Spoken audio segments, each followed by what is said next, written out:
My name is John Cooper. I'm a small business owner, Baptist minister, land surveyor. And let me tell you something, Beth. Did you know that if I gave you $1,000 a month for the next 2.74 million years, that would be $1 trillion? Anybody going to live 2.74 million years? I don't think so.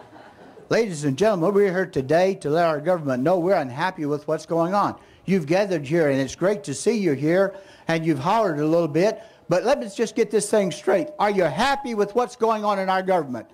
No.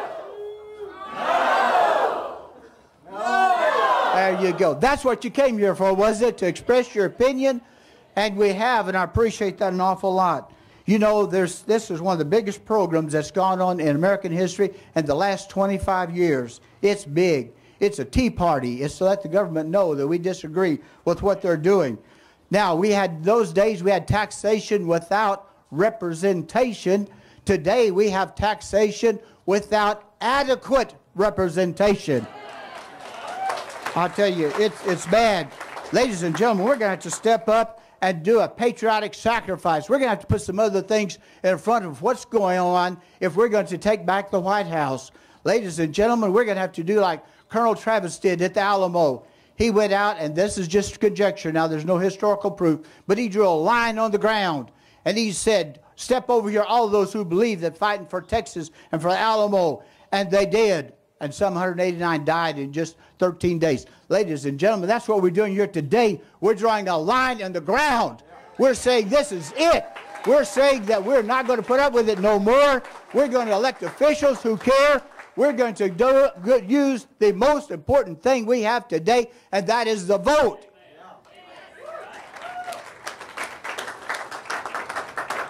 That's how they got in office. Ladies and gentlemen, a great former president of the United States said, it is impossible to rightly govern the world without God and the Bible.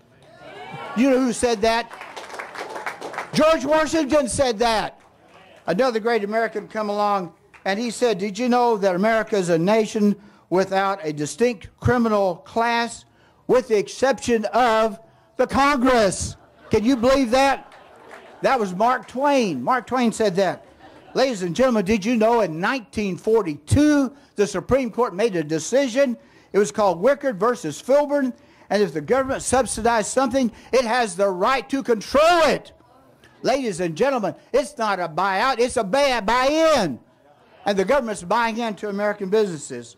You know, we have legal rights. I thank God we have them right now. We may not have them in 6 years or 5 years or 2 years from now, but we have them right now. We better use them while we have them, lest we lose them.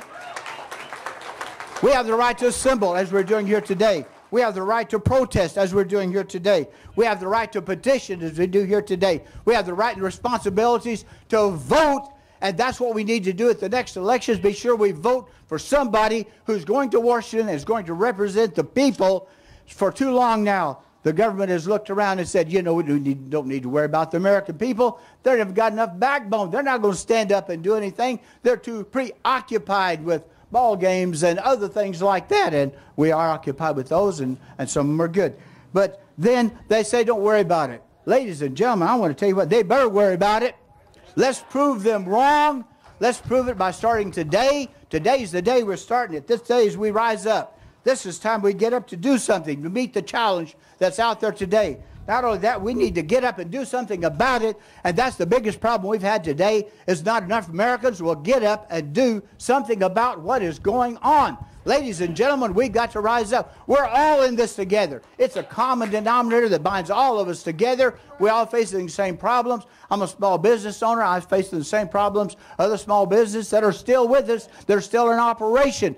There are small businesses that don't exist anymore. And ladies and gentlemen, that has to stop.